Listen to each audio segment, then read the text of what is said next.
Over the decades, some things just haven't changed very much. Coke, Pepsi, vanilla ice cream, and also the vanilla mid-size family sedan. Well, that's changed as of late with the all-new Honda Accord and Chevy Malibu. Toyota joined that fight with the 2018 Camry with its all-new sporty styling and its range-topping XSE model, which is the sportiest Camry ever made. But can its performance actually cash that sporty check that its body writes? I took a week to find out.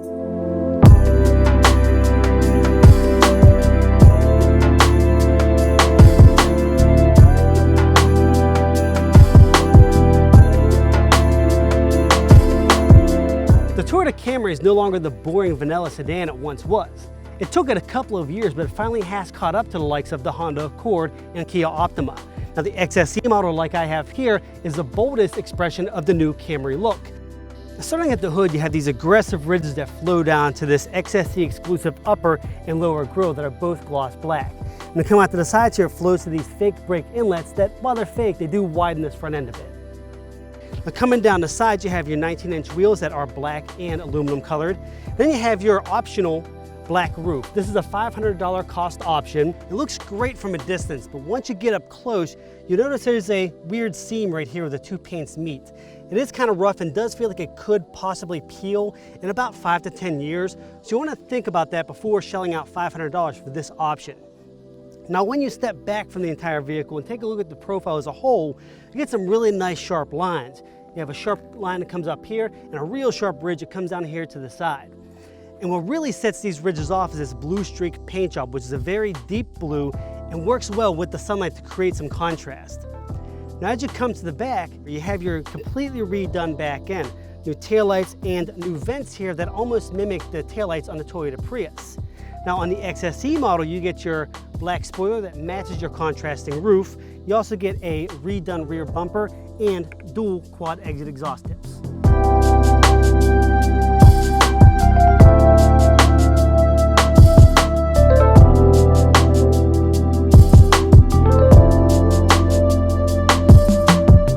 Inside the 2018 Toyota Camry, you have a really nice base to build upon that's highlighted by this Y center section here that houses your Intune 3.0 8-inch touchscreen and all your HVAC controls. While this center section looks great, there are some issues I have with it. The biggest one really are these large physical buttons. Generally, I love these redundant buttons because they keep you from having to find all the weird menus on the touchscreen, but in this case, they're a little bit large and a little bit chunky, which seems to almost cater toward the older crowd. But they do their job and they work well, but the menus are a little bit confusing once you drill down into them. You push your home button, you expect to see maybe all your apps you're able to go through, but no, you have to push the menu button to get to that. So there are some of those redundancies that seem a little off and the menus are a little bit off, but that's pretty much any infotainment system these days. Now moving away from that, the rest of the interior of the 2018 Camry is pretty much standard mid-size sedan. You have a lot of hard plastics above the hip line. Up here near your arms, you do have some nice leather here and some leather over here, but up on top you have some harder plastics. Down here you have harder plastics. So there is a little bit of a cheap feel inside this for being a $40,000 vehicle, but that's all made up by the XSE's nice sport seats that also have this cool little suede strip here in the center.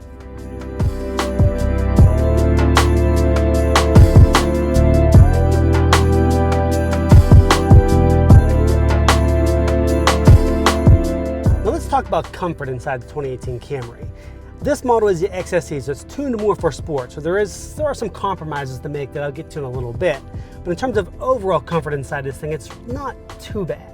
So your front seats, of course, you have plenty of leg room. The seats are a little bit stiff. They do get a little hard after longer drives, but the back seat is what really matters in this, because back there you're gonna be putting family, your kids, maybe some grown-up kids. But back there you have 38 inches of leg room and 38 inches of headroom. That gives you plenty of room for a 6-foot tall person, and you can fit 3 people in the back seat in a pinch if you have to.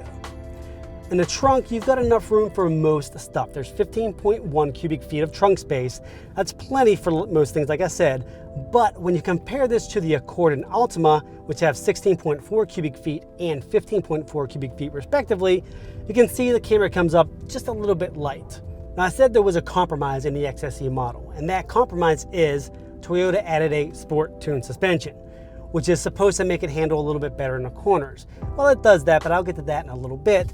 The compromise is the fact that this thing is very stiff for a midsize sedan. It does not ride like your standard Accord or your standard Altima or anything like that. You get a lot of bouncing around, a lot of shifting and shimmying from the bumps in the road, but also you get a ton of feedback from the road coming through the steering wheel and the chassis.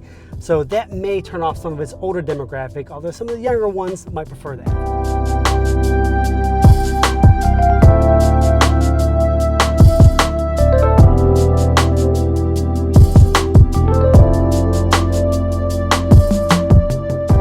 Technology inside your 2018 Toyota Camry, it's pretty good for what kind of vehicle this is. It all starts off with your Intune 3.0 system that has an 8-inch touchscreen. While the system's good, it is the latest generation Intune, it has fallen off in terms of ease of use over the past couple of years. One thing I do like about this system is it's all cloud-based. So there's never worrying about a business that just opened up not being in the system. It's constantly updating, and there's no need for you to go back to the dealership to get it updated over and over again. Now, connected to this system is a 9-speaker Jbl Audio System that sounds great at about 1/4 to 1/2 volume. Anything above that, it's not quite punching up. There's too much high, not enough low, and it washes out just a little bit. My favorite part though, inside the Camry, is the heads-up display. This gives you all your information. It's 10 inches, so it's very large. Shows you your speed, your following distance, your cruise control settings, all the good stuff you need up front. The one thing we did notice just now is the fact that it does wash out very easily. So keep that in mind, that even at the highest possible brightness, it's still washing out in direct sunlight. My least favorite part of the tech Toyota installed here is this QI wireless charging pad. It's a great idea. Sure, put a wireless charging pad in a car. Perfect. Keep the wires out of the car.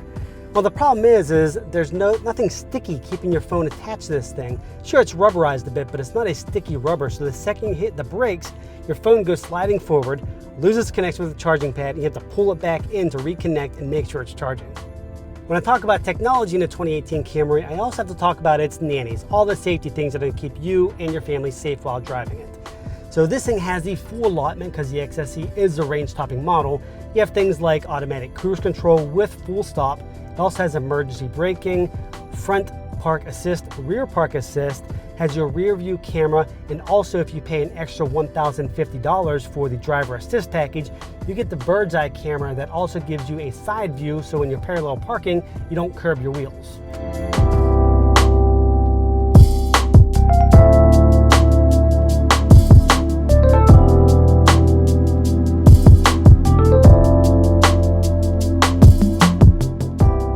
Toyota built the 2018 Camry XSE with sportiness in mind. That's why it has the sporty front end, the sporty wheels, the stiffer suspension. But the weird thing is, performance on the road is where the Camry kind of falls apart next to its competition. And while I don't doubt the Camry XSE's stiffer suspension makes it handle better than the base Camry, this 3,500-pound sedan still gets a little bit unruly in the corners and makes you second guess whether or not you can take that corner up there to any amount of speed. When you talk about straight line speed, the Camry is pretty good. Its 3.5-liter V6 puts out 301 horsepower that gets it to 60 miles an hour in just shy of 6 seconds, which is right in line with its competition, about 0.1 seconds off both the Accord and the Malibu. But where you really see the difference between this and its turbocharged 4-cylinder rivals is at 30 to 60 mile per hour range. And that range is where the Accord and the Malibu take off. They leave this in its dust, making that acceleration onto the highway a little bit trickier in the Camry. Now, you don't feel like you're going to get hit by a truck coming up behind you, but it is something to keep in mind when test driving all the vehicles. But one trade-off you do have in the benefit of the Camry is, despite having a V6 engine, its fuel economy is about on par with both the Accord and the Malibu.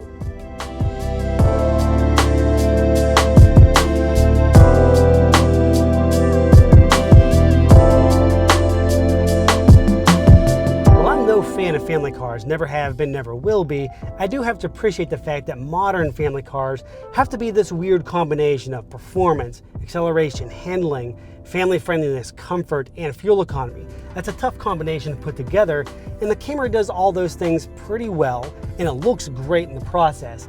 But the problem for the Camry is many of its competitors do it better. So what would I do? Well, this version of the Camry XSE as it sits is $34,950. That's a lot of cheddar for a Camry. But when you think about it, the Honda Accord and Chevy Malibu both get up in that range once you put them in the range shopping models and start piling on the features. So realistically, you can get either this, the Accord, or the Malibu. For that price and a couple extra options added on, the Accord and Malibu offer all that the Camry does, plus they handle better. Plus they have a better driver's seat feel. I'm not saying they're going to be faster, but because you have that quicker 30 to 60 mile an hour range, it feels quicker from the driver's seat. And in my opinion, for a family sedan, someone of my age, that's something that I'm going to want. So I'm going to skip the Camry XSE and go off and try out that Honda Accord 2.0T or the range-topping Malibu. Thanks for watching. Click subscribe for more Insider Car News videos.